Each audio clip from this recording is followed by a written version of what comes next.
I never thought the person I trusted most would be the one to betray me. But he did.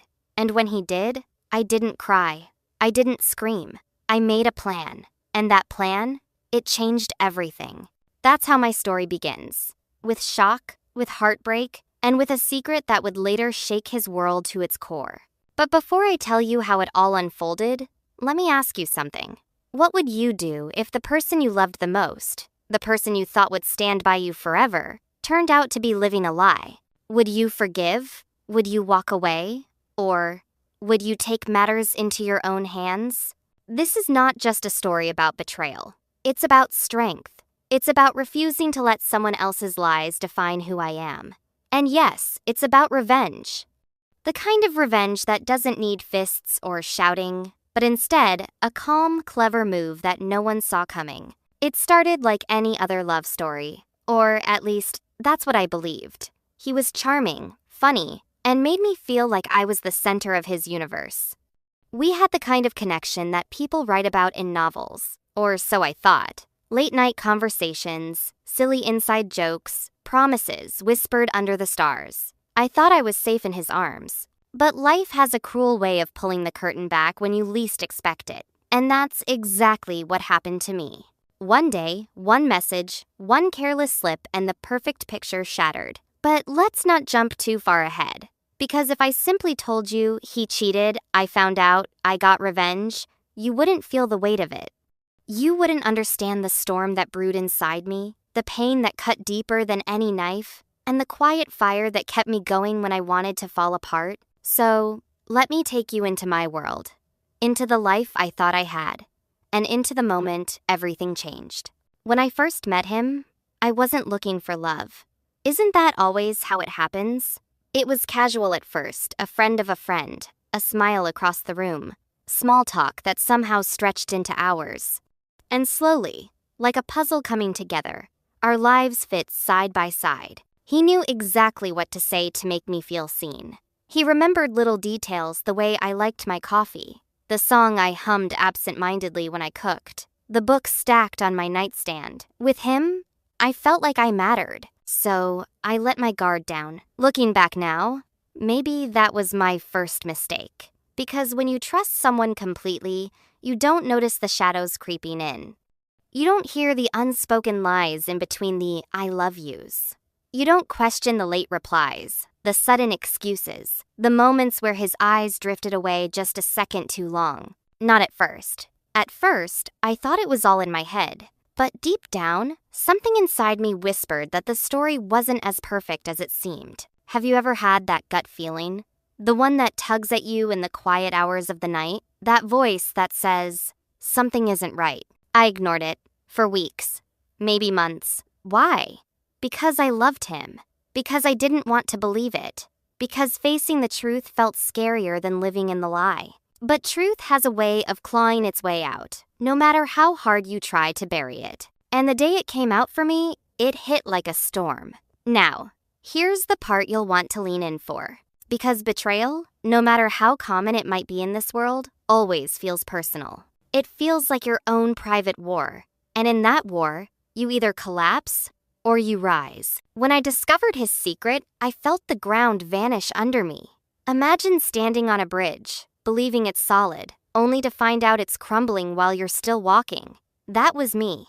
But instead of falling, I caught myself. And that's when something inside me shifted. The tears that should have fallen dried up. The heartbreak that should have crushed me hardened into determination. My pain transformed into something else entirely: clarity. I saw him for who he really was, and I knew, from that moment forward, that I wasn't just going to walk away quietly. No. He had chosen to play with my heart, my trust, my love, and he was going to learn exactly what happens when you underestimate the wrong person. But let me be clear, I wasn't looking for chaos. I wasn't looking to scream, to fight, to humiliate him in some childish way. No, my plan was different, quiet, surgical. The kind of plan that strikes at the exact moment, in the exact way, leaving the other person with no way out. He wouldn't see it coming, and when it came, he would be speechless. Now, I know what you're thinking. What did you do? How did you pull it off? What was the plan? patience. We'll get there. But before I unfold the steps of my secret, before I reveal how the trap was set, and how he walked straight into it, you need to understand the layers, the emotions, the moments that led up to it. Because this isn't just about revenge, it's about a journey. From love to betrayal, from heartbreak to strength, from silence to action. And trust me, every twist matters. So let me leave you with this before we move deeper into the story. He thought he could betray me and walk away untouched. He thought I would cry, beg, maybe forgive, like nothing ever happened. But he forgot something. He forgot that when you betray someone who gave you nothing but loyalty, you awaken a side of them you never expected. And that side of me was ready. Ready to outsmart him, ready to expose him, ready to make sure he would never forget the day he underestimated me. This is not just my story. This is a story for anyone who's ever been lied to, used, or taken for granted. It's for the hearts that were broken but still kept beating. It's for the souls that rose stronger after betrayal. Because in the end, betrayal doesn't define you. Your response does. And my response? Well, it left him speechless. Before the storm, there was sunshine. Before the cracks appeared, I truly believed I was living inside a fairy tale. That's the truth. My life before the betrayal wasn't just good, it was beautiful. Or at least, it looked that way. I remember the first months with him so clearly. Every moment felt like magic, like something out of a story I didn't deserve, but was blessed enough to stumble into. He wasn't just my boyfriend.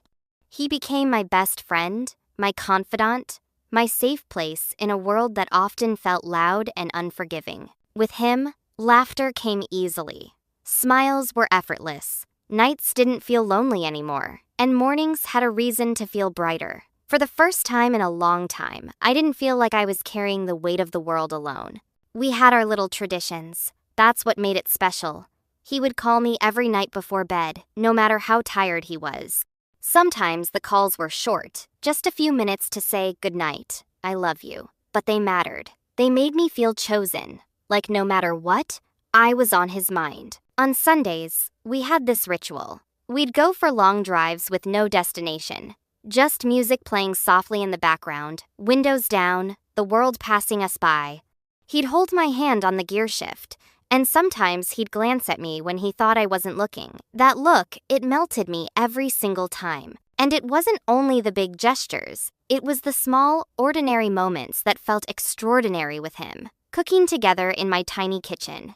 Grocery shopping late at night, turning the aisles into our own playground. Sitting in silence, but still feeling connected, like our souls understood each other without needing words. That was us. At least, that's who I thought we were. He wasn't perfect, but then again, who is? He had flaws, impatience when stuck in traffic, forgetting to text back quickly when he was busy, sometimes making promises he couldn't fully keep. But I never minded. Love isn't about perfection, right? It's about acceptance. And I accepted him. All of him. In my eyes, his flaws were just brushstrokes on a painting that I adored.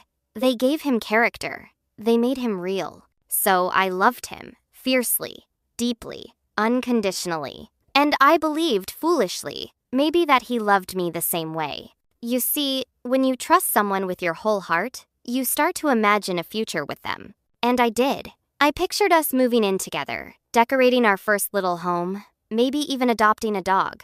I imagined holidays spent side by side, family dinners, maybe even children one day. I wasn't rushing it, but the vision was there, alive in my heart. He fueled that vision too. He talked about someday, about where we'd live, what kind of house we'd have, even the kind of curtains we'd hang. He'd joke about how he'd burn everything if he ever tried to cook, so I'd always be the chef in our home. Those conversations weren't just words to me. They were promises. Promises I clung to. Promises I believed. I wasn't the only one invested, either, or so it seemed. My family adored him. My friends would often say, "You're glowing. You're happier than we've ever seen you." And I was. With him by my side, I felt unstoppable. He met my parents, shared stories at our dinner table, made them laugh. My mother once pulled me aside and said, "He's a good one. Hold on to him." Those words still echo in my head sometimes, because little did we know, While he was winning hearts on the outside, he was playing a different game on the inside. But back then, I didn't see any of that. I only saw love. We had moments of vulnerability, too. Nights when we'd stay up talking about our pasts, the heartbreaks we'd endured, the fears we carried, the dreams we still chased. He told me he'd been hurt before, that he had walls, but that I was different, that I made him feel safe, seen, understood. Do you know how powerful it is when someone says that you're the one who finally broke through? It makes you feel chosen, almost irreplaceable. And I believed it. Every word. Looking back, maybe I was blinded by hope. Hope that this time would be different. Hope that love could actually be as pure and true as I'd always dreamed it could be. Because the truth is, I've been betrayed before. I've been let down, disappointed, left behind.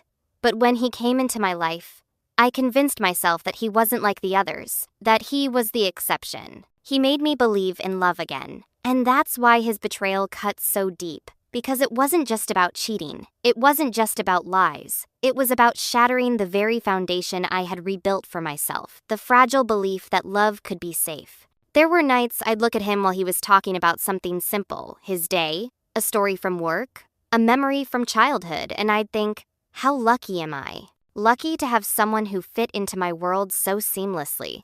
Lucky to have found someone who didn't just love me, but seemed to cherish me. I never once thought, in those moments, that behind the smile was a secret. Behind the laughter was deception. Behind the words, I love you, was betrayal waiting to be uncovered. And that innocence, that blindness, is what made the fall so much harder. You know what the cruelest part is? The way betrayal makes you question yourself. Because when you love someone, you don't just trust them, you trust your own choice in them. So when that trust is broken, it's not just about their actions. It makes you doubt your own judgment. Was I foolish? Was I naive? Did I miss the signs? Did I ignore the whispers of doubt because I didn't want to believe? These questions haunted me later. But in the setup, in the world before the truth, they didn't exist. All I had was blind faith. He once told me, no matter what happens, you'll always be my person. I clung to those words. I replayed them in my head during rough days. I used them as a reminder when we argued. I believed they meant forever. And maybe he meant it when he said it. Or maybe he was already lying. I'll never know. What I do know is that before the betrayal, I would have sworn on everything I had that he was my person too. And that's why the pain ran so deep. Because I wasn't just losing a boyfriend. I was losing a best friend, a partner, a future I had already pictured so vividly in my mind. So yes, before the storm, there was sunshine. Bright, blinding sunshine that made me forget how quickly clouds can roll in. Before the cracks appeared, I lived in a house built on trust, unaware that its foundation was already breaking. And before the betrayal, I loved him with every piece of me. That's what made the betrayal not just painful, but unforgettable. Betrayal doesn't show up with a loud knock at your door. It tiptoes in quietly, leaving traces so small you almost convince yourself they're not there. That's how it began for me. Not with an explosion, not with undeniable proof, but with whispers, little red flags that flickered like candle flames in the dark. At first, I ignored them. I told myself I was overthinking, being paranoid, letting my past insecurities creep into the present. Because that's what love does, doesn't it? It makes you silence the alarms in your head so you can keep believing in the fairy tale. But the truth has a way of pushing through, even when you try to shut your eyes. The first sign was small, insignificant. Really, at least that's what I told myself. He started keeping his phone closer. Not in an obvious way, but enough for me to notice. Before, he would leave it on the table, screen face up, not caring if it buzzed. Sometimes, he'd even hand it to me to check a message while he was driving. There was never secrecy. But suddenly, things shifted. His phone was always face down, notifications silenced. He'd pick it up quickly, even in the middle of a conversation, then brush it off like it was nothing. When I asked casually, "Who's that?" he'd smile and say, "Work stuff. Boring. You don't want to know." And I believed him. At least, I wanted to. Then came the late nights. He had always been busy, work deadlines, projects, last-minute meetings. That was normal. But these nights felt different. "Don't wait up," he'd say, kissing my forehead before leaving. "I'll probably be late." At first, I didn't question it. I wanted to be supportive. I wanted to be the understanding partner who never nagged, who trusted him completely. But when the late nights turned into every night, when excuses piled on top of each other, when his voice sounded a little too rehearsed, the unease grew. Still, I pushed it down. He loves me, I reminded myself. Stop being insecure. Another red flag came in the form of distance, subtle but sharp. Before, he used to look at me like I was the only person in the room. Now, sometimes when we sat together, I could feel his mind drifting elsewhere. His laughter was shorter, his touch lighter, his eyes distracted. I tried to tell myself it was stress. Maybe work was overwhelming him. Maybe he was tired, stretched thin. Relationships go through phases, right? Maybe this was just one of those phases. But deep down, something didn't feel right. The little things piled up. He stopped calling at night. At first, he'd apologize, saying he fell asleep or got caught up. But after a while, the calls just disappeared altogether. Our Sunday drives? Fewer and fewer. When I asked, he'd say, "Let's do it next week. I'm too drained." The way he used to ask about my day, hang on to every word, it faded. He still asked, but half-heartedly, like he was fulfilling an obligation rather than genuinely caring. It was death by 1,000 cuts, not one single action that screamed betrayal, but a collection of small changes that whispered it. The hardest part? The battle inside me. Because love doesn't just vanish when suspicion creeps in. I still loved him. I still wanted to believe in him. So every time I noticed something off, I argued with myself. He's stressed. Don't be dramatic. He's busy. Give him space. You're overthinking. Don't ruin a good thing. But even as I tried to silence it, my gut kept screaming, something's wrong. I remember one night in particular. He said he had a late meeting, but when I called his office line, no one answered.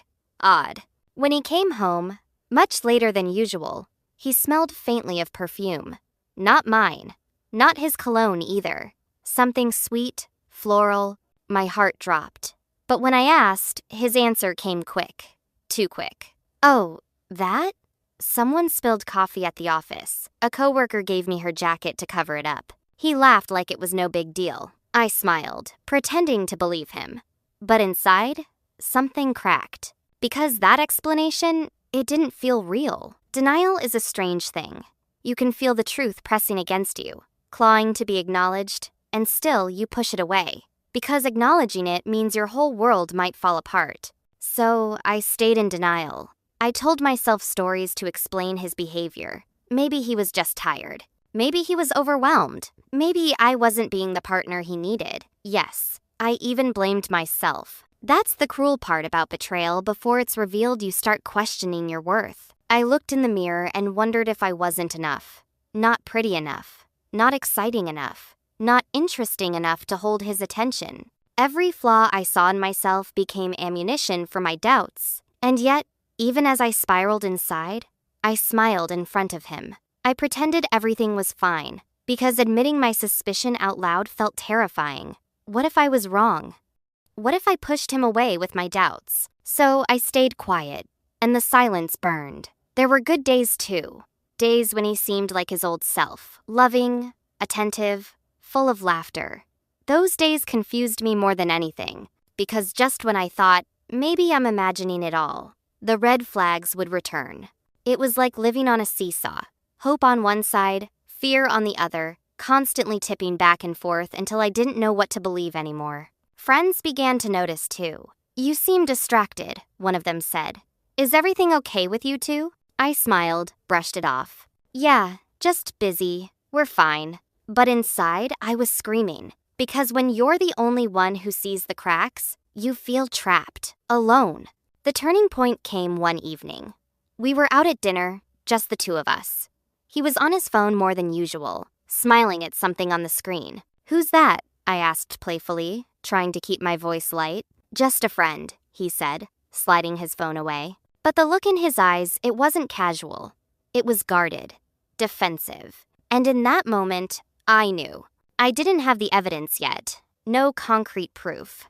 But I knew, because love can blind you, yes, but it also sharpens you. It makes you notice the smallest shifts, the tiniest lies, the faintest cracks, and my heart was telling me the truth. He wasn't mine anymore. At least, not fully. That realization didn't bring clarity, though. It brought chaos. I lay awake at night, staring at the ceiling, torn between two voices. One whispered, "He's betraying you. Leave before you break even more." The other pleaded, "Don't give up. Don't throw away everything you've built." And so I stayed, because sometimes it's easier to cling to a lie than face the truth. But deep down, I knew the storm was coming. And when it hit, it would change everything. There's a moment in every betrayal where the truth finally steps out of the shadows. And when it does, it doesn't whisper. It roars. That roar came into my life on an ordinary Tuesday evening. Nothing special about the day. The sun had set, the streets were quiet, and I had no idea my world was about to break wide open. It started with a phone call. He had told me he was working late again. Another endless project, as he called it. I believed him at least. I wanted to. But that gut feeling I'd been trying so hard to ignore, it wouldn't let me rest. So when his phone buzzed on the counter, he had left it at my place by accident. I froze. He never left his phone behind. Never. For a moment, I just stared at it. My hands trembling. My heart pounded so loudly I thought it might give me away, even though no one was in the room. I knew I shouldn't look. I told myself, trust him. Don't cross this line. But another voice inside me whispered, what if the truth is hiding in there? What if this is the moment you finally see it for yourself? With shaking fingers, I picked it up. The lock screen lit up with a message. A name I didn't recognize. And then, the words that shattered everything. Can't wait to see you tonight. Don't be late. My breath caught. My chest tightened. I read the message again and again, hoping it would change. Hoping it wasn't what it so clearly was. But there it was, in black and white. Not a coworker, not a client, not some innocent explanation. No, this was something else. Something I wasn't ready to face. I scrolled, unable to stop myself, even as tears blurred my vision. Message after message, thread after thread, flirty jokes, secret plans, late-night confessions. All the words I thought were meant only for me, he was giving to someone else. The man who once swore I was his person, the one who said no matter what, he'd never betray me, was living a double life. And he thought I would never know. I dropped the phone onto the couch, my whole body shaking. My mind raced with 1,000 questions. How long had this been going on? Who was she? Why wasn't I enough? The room spun around me. I couldn't breathe. I wanted to scream, to run, to collapse, but I did none of those things. Instead, I sat there in silence, the truth echoing inside me louder than any noise.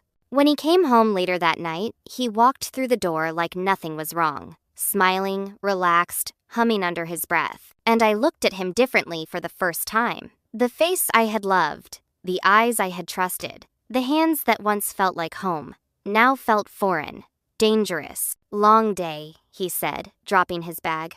I'm exhausted. I forced a smile, my throat dry. Yeah? Busy meeting? Yeah, he replied too quickly, not meeting my eyes. Lots of work. You know how it is. I studied him carefully, every word, every gesture. And for the first time, I didn't just hear what he was saying. I heard the lies underneath. I wanted to confront him right then, to throw the phone in his face, demand answers, scream until the walls shook. But something stopped me. Maybe it was shock. Maybe it was fear. Or maybe it was the sudden clarity that screaming wouldn't give me what I wanted. I didn't just want an argument. I wanted the truth. And to get it, I needed to be patient. The next few days were torture. I carried the weight of his betrayal like a secret poison in my chest. I smiled when he was around, laughed at his jokes, even kissed him goodnight while inside. My heart was breaking into pieces. At night, when he fell asleep beside me, I stared at the ceiling, tears slipping silently down my face. I asked myself why I wasn't enough, why someone I gave everything to could give me so little in return. But beneath the heartbreak, a different fire was starting to burn. Not just sadness, not just pain, anger. One evening, I decided I couldn't take it anymore. I needed to hear him say it. I needed to watch his face when the truth was no longer hidden. So, I waited. I waited until we were sitting across from each other at dinner, the candlelight soft between us. He was talking about something mundane, work again. Of course, when I leaned forward, my voice steady but sharp. Who is she? His fork froze halfway to his mouth. What? You heard me, I said, locking eyes with him. Who is she? For a moment, silence hung heavy between us. His eyes darted away. His jaw tightened, and then he laughed nervously. Babe, what are you talking about? There's no one else. But his voice cracked. And that was all the confirmation I needed. The confrontation spilled out from there. My words sharp, his excuses flimsy. I saw the messages, I finally said. My voice broke, but my eyes didn't. Don't you dare lie to me. His face drained of color. For a moment, he looked like a man caught in the middle of a fire with no way out. Then he sighed, rubbed his forehead, and whispered, "It's not what you think." But it was. It was exactly what I thought. The pain in that moment was indescribable. It wasn't just anger at his betrayal. It was grief for the love I had lost, for the trust that could never be rebuilt, for the version of myself that had believed in him so completely. I felt like I was standing on broken glass, every breath cutting deeper, every second reminding me of the life I thought I had and the reality I was now facing. And yet, even in that moment of heartbreak, I didn't cry. Not in front of him, because as much as he had broken me, I refused to let him see me fall apart. Instead, I sat back, my voice calm but cold. "You'll regret this," I said. "I promise you. You will regret underestimating me." His eyes widened, confusion flickering across his face. "What's that supposed to mean?" he asked. I didn't answer. I just smiled a small, secret smile that even I didn't fully understand yet. Because I didn't know how. I didn't know when. But I knew this wasn't the end of the story. Not for me. Not for him. This was just the beginning. And as he sat there fumbling for words, trying to explain the unexplainable, I realized something. The power wasn't in his hands anymore. It was in mine. The truth was out. The betrayal was clear. But what came next, that was something he would never see coming. When someone breaks your trust, the first instinct is chaos. Shout, throw things, beg for answers. I felt all of that, but beneath the noise was something quieter, sharper, a plan. After the shock faded and the anger settled into a steady burn, I realized something important. Revenge isn't about matching pain for pain. That's messy. It's not about spectacle or making a scene. The kind that matters is the one that fits you calm, precise, and impossible to ignore. So I began to think like a strategist, not out of cruelty, but out of necessity. If he could be secretive, so could I. If he played games, I'd change the rules. If he believed he could get away with lies, I'd build a world in which he couldn't. Step 1. Gather facts. I wasn't going to rely on emotion alone. I needed evidence, patterns, and a clear picture of how deep this went. That meant becoming quiet, patient, invisible, even in our shared space. I started paying attention to details. I'd once missed times he left, who he called, the little habits that hid in the corners of his day.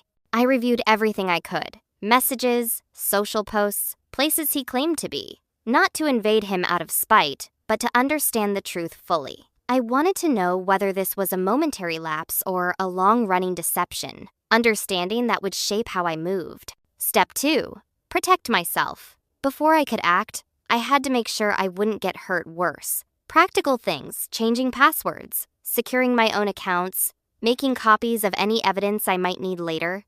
Emotional things too, talking to a trusted friend, rehearsing conversations, and reminding myself that whatever I did next wasn't for revenge's sake alone, but for my dignity. Because one thing was clear. I wasn't going to be the hapless victim in his story. I'd write the next chapter. Step 3. Design the plan like a trap, not a trapdoor. I wanted something that unfolded slowly, where each move led to the next, building momentum until there was no way for him to escape the truth. It had to be clever, something that didn't rely on public humiliation, but on exposure in a way that left him with no room for denial. So I sketched scenarios. I imagined him confronted with facts he couldn't argue away. Not a shouting match, but a quiet reveal, where the weight of evidence did the talking for me.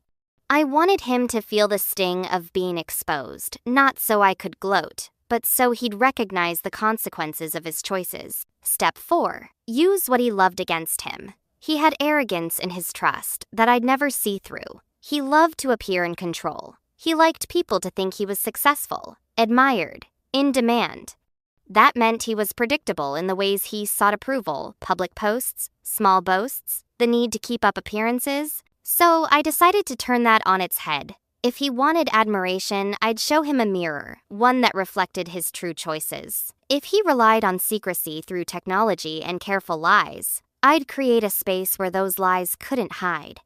Not by hacking or cruelty, but by orchestrating circumstances that revealed the truth naturally, slowly, and undeniably. Step 5. Recruit allies without revealing my hand. I didn't need to tell everyone what I planned, but I did need a few people I trusted, friends who could help gather verifiable details, who could be witnesses if needed, who could act naturally in front of him, so nothing seemed staged. I was careful. I told them only what they needed to know.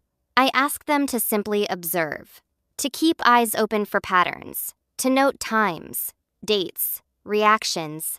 Their perspective would be invaluable, not because I wanted to create a crowd, but because truth, seen by others, becomes harder to twist. Step 6. Patience. This was not something to rush. In the heat of the moment, people make mistakes. I needed him to keep underestimating me. So, I let him. I smiled. I played my role of the loving partner while the plan took shape. That dual life felt strange, performing tenderness while my mind plotted each move, but it was necessary. Every time he relaxed, every time he let his guard down, I took note. Every inconsistency was a thread I pulled. I wasn't cruel, I was focused. And focus, more than rage, would win this. I imagined how the final scene would look. It wouldn't be a spectacle. It would be quiet, exact, and public enough that denial would be futile. Maybe a dinner with people who mattered to him. Maybe a message thread laid out in front of someone he respected. Maybe a sequence of small exposures that together formed an undeniable pattern. I rehearsed the timing in my head. I thought about the best place to show him the truth so that his reaction would be natural. I pictured him searching for excuses and finding none. I wanted him to realize, in a moment of stillness, that he had lost the control he so loved. But I didn't want to humiliate him publicly to satisfy anger. The goal was justice for me, restoration of dignity, not cruel revenge. I wanted him to understand what his choices cost him, the trust he once had, the respect of people who believed in him, the life he had taken for granted. And most importantly, I wanted to reclaim my own power. Any plan has consequences, and I planned for them. I thought about the conversations after the reveal, family, friends, the people whose support I valued. I prepared what I would say when they asked why I acted as I did. I prepared for silence, for awkwardness, for people picking sides. But I also prepared for the freedom that would come after, for the moment when I could walk away knowing I had not been passive, knowing I had chosen my future on my terms. There was one rule I set for myself: never stoop to the level of the betrayal. No lies, no ambushes that put anyone in danger, no revenge that would turn me into something I wouldn't recognize in the mirror. I wanted the plan to reveal truth, not spread more hurt. That line kept me steady. It kept me from acting from a place of pure hurt. It turned my strategy into something calmer, clearer, stronger. So I waited. I watched. I gathered. I built the slow machine of truth. And as the pieces fell into place, the weight of it all shifted from raw pain to cool determination. The betrayal that had once felt like a tidal wave threatening to drown me now felt like fuel. Fuel for a finale he would never see coming. I had the plan. The pieces were in place. The next step was execution, deliberate, exact, and unavoidable. But before I moved, I wanted to be sure. Would he crumble? Would he try to fight? Or would he simply stand there, stunned, as the life he thought was comfortable unraveled? Those questions followed me like shadows. And when the moment came to strike, when the first move was made, everything changed. Plans look neat on paper, execution reveals character. When the time came to move, a quiet descended over me. I did not feel frantic, I felt clear. The plan I had built in the days after the discovery was ready, and now it needed careful action. No shouting, no messy drama, just method and purpose. Step 1 was setting the scene. I chose a dinner that would seem ordinary to him. The same cozy restaurant, the same table by the window, a few familiar faces. I invited 2 friends who knew us both and who would react honestly. To everyone else, it looked like a comfortable evening. To me, every seat, every arrival, every small detail had a role. Step 2, listen and gather. He loved to be the center of attention, to tell stories and shape how others saw him. I let him speak and watched for the slips. The way he named places, the small contradictions in his timing, the nervous laugh when a detail landed wrong.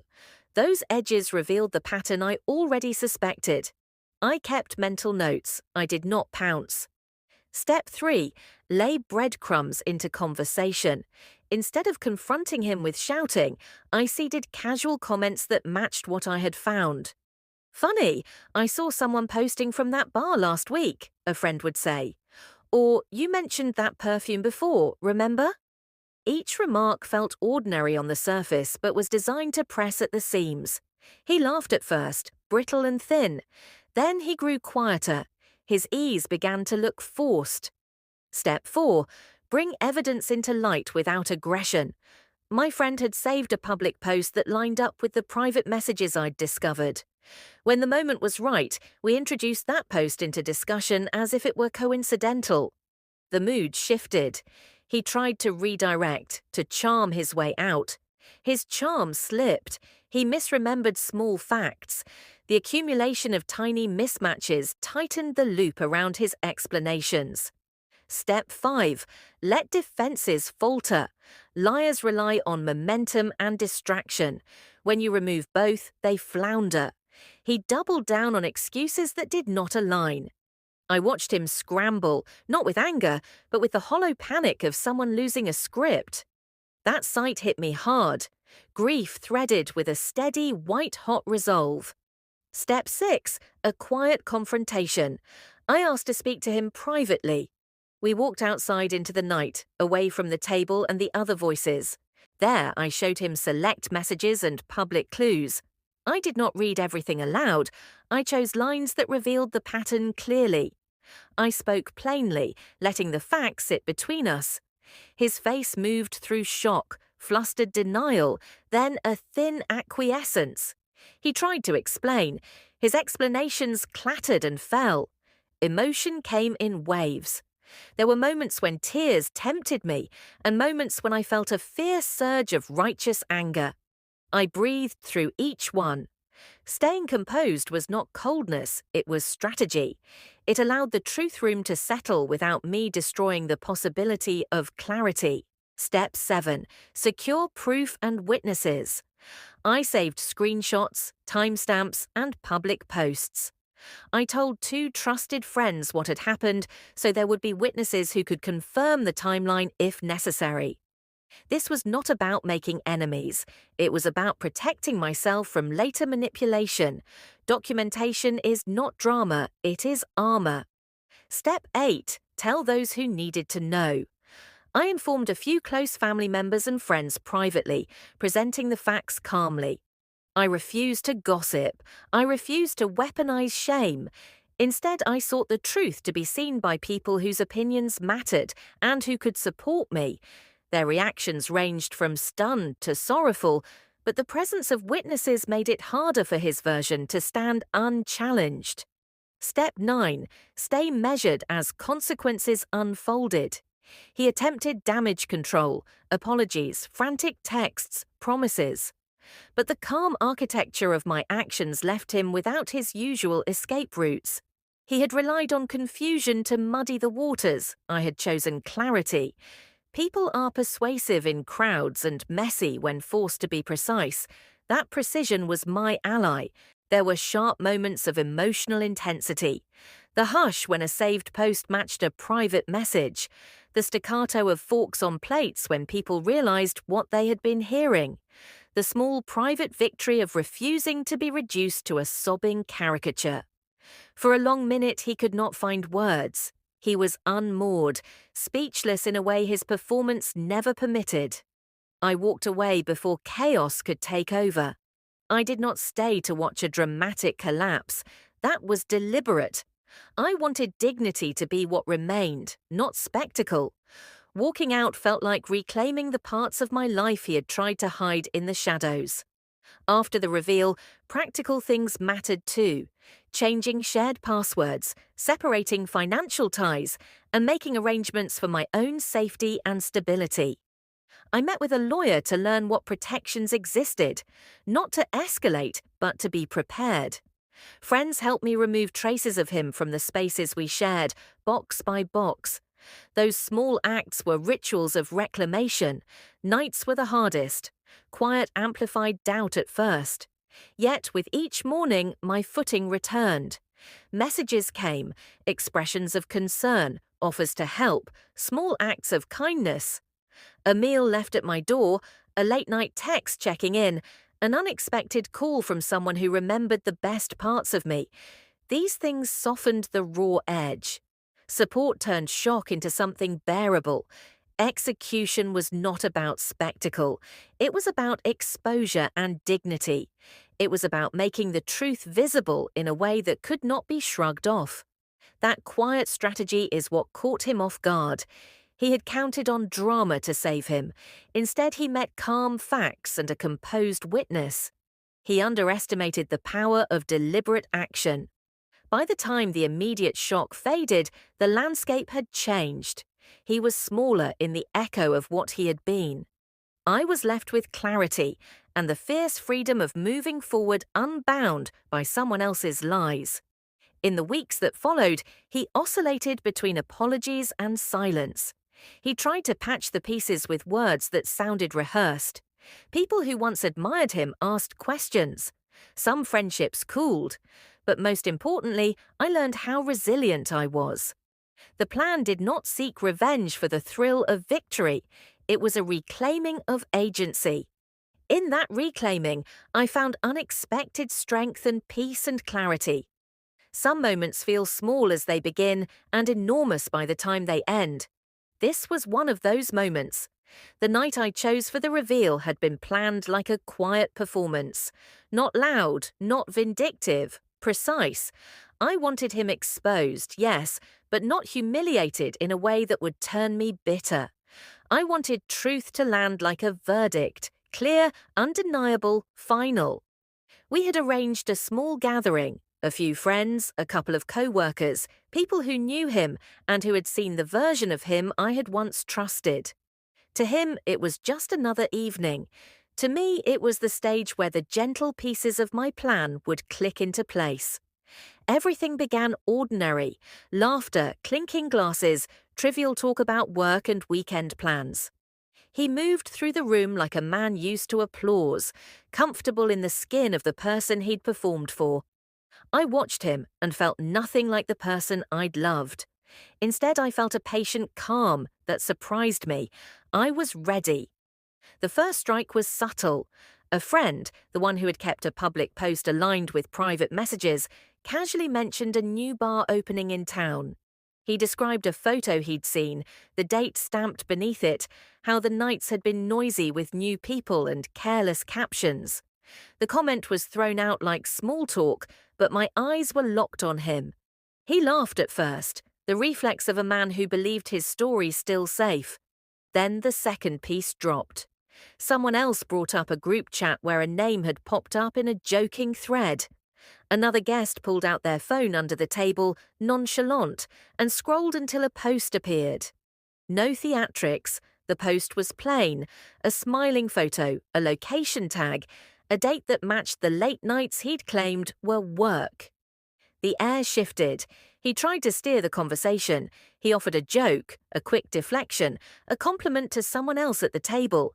But the posts and the offhand comments were stitched together, forming a seam he could not easily stitch back. Each new fact landed like a stone in a pond, the ripples widening until his excuses were drowned. I didn't shout. I didn't cry. I let the room speak for me. Watching him shrink under the weight of his own inconsistency was both awful and necessary. The man who once commanded the room, who used charm like currency, began to lose it. Words failed him. His smiles became smaller, mechanical. He searched for humor and found only silence. It was as if the script he'd been reciting for so long had been ripped from his hands. There was a moment, small, precise, when everything turned. Someone read a message aloud, not maliciously but blunt, the sort of truth that cannot be spun. The words were ordinary, tender, intimate. They were also not meant for us. We listened. He watched his life rearrange before his eyes. Panic flickered over his face. He reached for the familiar playbook: charm, confession, minimize. "It was a mistake," he started, voice thin. "We didn't." But the facts had already built a structure around him. They were not a single stone. They were an architected wall. And walls don't collapse from one apology. That's when his hand trembled. That's when someone who'd once looked at me like I was home looked at me like a stranger. For the first time since this began, his eyes filled with the realization that there were consequences he hadn't calculated. Not consequences of blame, but consequences of being seen. I felt a flood of things. Grief for the life that unstitched under my feet, a cold satisfaction that truth had been coaxed into daylight, and a steady, fierce clarity. This had not been about revenge for me alone. It had been about ending the private theatre of lies with dignity and evidence. He tried to bargain. He tried to rewrite sentences with hurried apologies and rehearsed regrets. But apologies that aren't paired with truth sound like paper thrown into wind. They slid off. People around us exchanged looks, confusion, sorrow, a dawning comprehension that someone they'd admired had been living two lives. And then the silence settled, heavy, real. No more words, no more performance. Him, speechless in the middle of the room, while the truth sat between us like an undeniable guest. The emptiness where his charm used to be felt loud. I remember thinking how oddly small he looked, how the mask had become flimsy talk and hollow gestures. When he finally spoke, it was not with defiance but with plea. "Please," he said, "let me explain." It was almost pathetic, and maybe that's what hurt most. Because once I had believed the explanations, once they had been my comfort. But now those explanations sounded like doors he was slamming behind him, trying to retreat into the lie. I knew better. I had seen the messages. I had watched the pattern. The truth was not a single wound to be soothed. It was a trail. That's when I stood, not to make a spectacle, but because the moment demanded presence. I addressed the room quietly. I spoke simply, clearly. I explained nothing that was invasive, just facts, dates, public posts, messages that aligned. I didn't paint him as a villain to everyone. I presented him as a man whose choices had consequences. Some people looked stunned, some hurt, some angry. Not everyone would choose the same side, and that was okay. What mattered was the truth being seen. His face emptied of color. For a heartbeat, he seemed to be searching for a face in the crowd that would save him, a friend who might vouch, a colleague who might deny the evidence. There was no savior. The room's attention had shifted away from him and onto reality. That was the end of his comfort. As people slowly drifted into whispered conversations, as the murmur grew like waves, he stood frozen, speechless, exposed, stripped of the grace he had once wielded easily. The man who had made promises at my bedside, who had held me on bad nights and said always, now found himself alone in the consequence of his choices. I could have unleashed a sharper blow, calling out names, dragging in every private message. But I didn't. The point had been made. I left space for people to form their own judgments. I refused to become a spectacle of cruelty. That restraint felt like a victory in itself. Leaving the room felt surreal. People looked at me with new eyes. Some offered hugs, others avoided my gaze. He followed, stumbling with his apologies, but I didn't turn back to hear them. My steps were steady. The city air felt clean on my face, like the first deep breath after a long descent. I understood the cost of what we had both lost, but I also felt the unbinding of something that had held me small for too long. When I walked away, he stood there, the hum of the room closing like a lid, speechless. The plan had worked. The truth had landed where it needed to. And for the first time since the discovery, I felt an odd kind of peace. Not because he had suffered, but because justice had aligned with dignity. That night, as the city lights blinked and the world continued unaware of small, private reckonings, I realized something else. Exposure had freed me in a way nothing else could. I had shown the truth, kept my integrity, and reclaimed my future. The climax was not a scream. It was a quiet, hard acknowledgement, a truth told in daylight, leaving him with nothing but silence and the weight of what he had chosen. I wish I could tell you that revenge immediately healed me, that exposing him and watching his world crumble erased all the pain he caused. But healing doesn't work like that. The truth is, when the chaos settled, I was left sitting in the quiet aftermath of it all, holding the broken pieces of my heart and wondering what to do next. The night after everything unfolded, the night his lies were exposed, the night he stood speechless in front of everyone, I lay in bed and felt a storm of emotions swirling inside me. Part of me felt victorious, like I had finally taken back control of my life.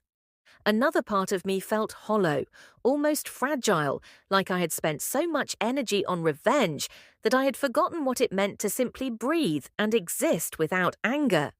But here's the thing, even in that strange mix of emotions, there was peace. A deep, quiet peace that whispered, "You're free now. You're no longer chained to his betrayal." The days that followed weren't easy. Friends and family who had witnessed the truth reached out constantly. Some called me brave, some told me they were proud of how I handled everything, and some whispered their own stories of betrayal, as if my act of revenge gave them permission to admit what they had been through too. At first, all the attention overwhelmed me. I wasn't used to being the center of gossip. Everywhere I went, I felt the stares, the hushed conversations. I knew what people were saying. That's her. That's the one who exposed him. Did you hear how she did it? Instead of shrinking, I held my head higher. For the first time in months, maybe even years, I wasn't the one being lied to, belittled, or manipulated. I was the one who uncovered the truth. I was the one who refused to be silenced. And he? He disappeared into the shadows. His friends avoided him. His family was ashamed. His co-workers knew the truth, and his reputation was gone. He became the man people pointed at with pity and shook their heads over. The once confident, arrogant partner I thought I loved was reduced to nothing more than a cautionary tale. But my story didn't end with his downfall. No, my real journey began afterward, when I had to rebuild myself from the ashes of betrayal. I started small. I focused on little acts of self-care, like making my favorite breakfast without worrying if he would complain about the smell. I wore the clothes I loved, not the ones he preferred. I filled my home with laughter again, sometimes from friends, sometimes just from me dancing alone in the living room to songs I hadn't dared to play when he was around. Slowly, I began to recognize the woman in the mirror again. Not the one who was constantly second-guessing herself, constantly walking on eggshells, constantly worried she wasn't enough. Number. This was the woman who had fought back, the woman who refused to stay broken. And let me tell you something, it was liberating. Of course, there were days when bitterness threatened to take over, days when I thought about all the years I wasted on him, all the energy I poured into a relationship that was built on lies. There were mornings I woke up angry, wishing I could go back in time and stop myself from ever meeting him. But then I realized something. Bitterness only keeps you tied to the person who hurt you. And I didn't fight this hard, didn't go through all that pain, just to let him live rent-free in my heart. So I chose to let go. Not for him, he didn't deserve my forgiveness. I let go for me, because I deserved freedom. I deserved to build a future that wasn't chained to betrayal. As weeks turned into months, I discovered something even more powerful than revenge: the ability to live well without him. I traveled, I tried new hobbies, I met people who saw me for who I was, not for who they could use me to be. Every step I took away from him, I grew stronger. And while he tried to crawl back into my life, sending desperate messages, begging for forgiveness, trying to play the victim, it was too late. I didn't even respond. Silence was my final answer. Silence was my final victory. Because the loudest revenge is not screaming, not even exposing someone. The loudest revenge is moving on, thriving, and showing them that they never had the power to destroy you completely. Looking back, I sometimes wonder if I would do it all the same way again. The revenge, the plan, the exposure, it was dramatic, yes, but it also gave me closure. It gave me the strength I didn't think I had. But here's the truth I want anyone listening to take away. Betrayal doesn't define you, it doesn't make you weak, and it doesn't mean you were unworthy of love. Betrayal reveals the true character of the person who wronged you, not yours. I learned that trust is a gift, and not everyone deserves it. I learned that sometimes the people we think will protect us are the ones who hurt us the most. But I also learned that we are stronger than the pain they cause. Most of all, I learned this: revenge may bring satisfaction, but healing brings peace, and peace is worth more than any act of retaliation. Now, as I share my story, I don't do it to glorify revenge. I do it to show that no matter how broken you feel, no matter how deep the betrayal cuts, you can rise again. Today, I live a life filled with honesty, with boundaries, with respect. I live a life where I am no longer afraid of betrayal because I know my worth. And I know I will never again allow someone to make me question it. Yes, he cheated. Yes, he betrayed me. But in the end, his actions did not destroy me. They transformed me. They pushed me to become stronger, wiser, and braver than I ever imagined. So if you're listening to this right now, wondering if you'll ever recover from your own betrayal, let me tell you, you will. It might not feel like it today. It might feel like the pain will never end. But trust me, one day you'll look back and realize that the betrayal you thought would break you was actually the beginning of your rebirth. And when that day comes, you'll understand why I say this. Sometimes the sweetest revenge is simply living the life they can never touch again. Let me speak to you now, not as the person who went through this storm, but as someone who has come out on the other side. If you've listened this far, I want you to lean in, because what I'm about to say isn't just about me, it's about you. It's about all of us who have ever been betrayed, lied to, or left broken by the very people we trusted most. Betrayal is one of the deepest wounds a human heart can endure. It doesn't just break your trust, it shakes your sense of reality. When someone you love cheats, lies, or deceives you, it forces you to question everything. Was any of it real? Did they ever love me? Or was I just blind all along? I know those questions. I lived with them. They echoed in my head, keeping me awake at night, making me feel small and unworthy. But here's the truth I discovered, the truth I want you to hold on to. Betrayal says more about them than it ever says about you. When someone betrays you, it's not a reflection of your value. It's a reflection of their weakness, their inability to honor love, and their choice to take the easy path of deceit instead of the harder path of honesty. Yes, betrayal hurts. It cuts deep. It can make you feel like you'll never trust again. But sometimes pain is the very thing that pushes us toward growth.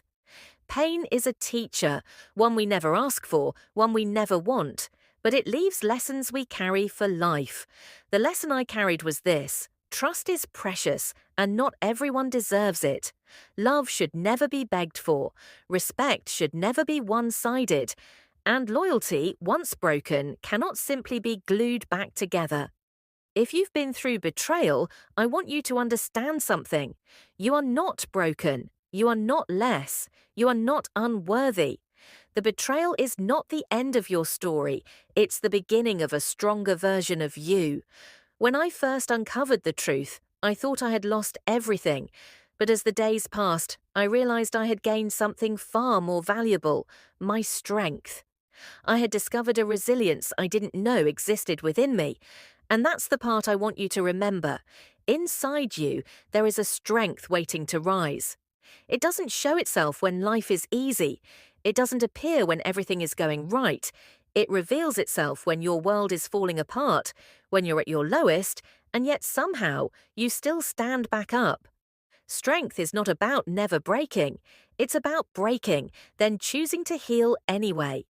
Now, you might be wondering, is revenge worth it? Here's my honest answer. Revenge can feel satisfying in the moment. It can give you a sense of justice when everything else feels unfair. But the deeper healing, the kind that lets you sleep peacefully at night, comes not from destroying them, but from rebuilding yourself. Revenge can silence them. But healing silences the pain inside you. So if you choose revenge, make sure it's not the end of your story.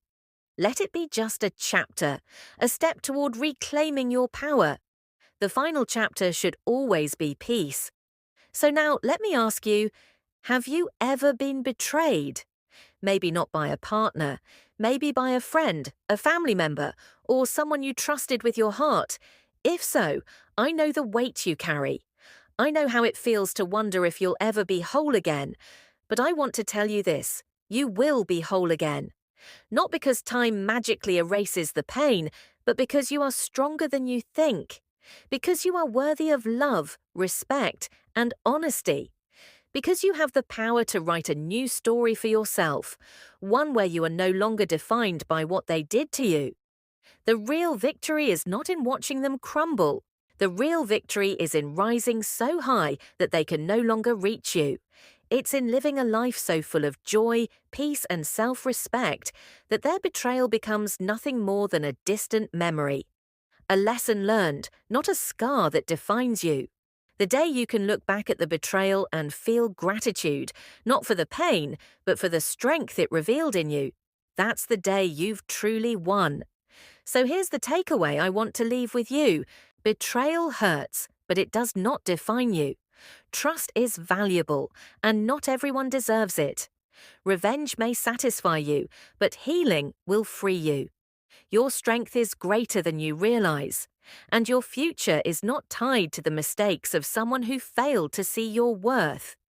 If you are listening to this right now and you're carrying the weight of betrayal in your chest, let this be your reminder. You are not alone. You are not weak. And one day, you will look back and see that this betrayal was not your ending. It was your rebirth. So lift your head, wipe your tears. And remember, sometimes the cruelest betrayals lead us to the most powerful transformations. Because in the end, the greatest revenge is not exposing them, not breaking them, not even watching them lose. The greatest revenge is living the life they can never have again.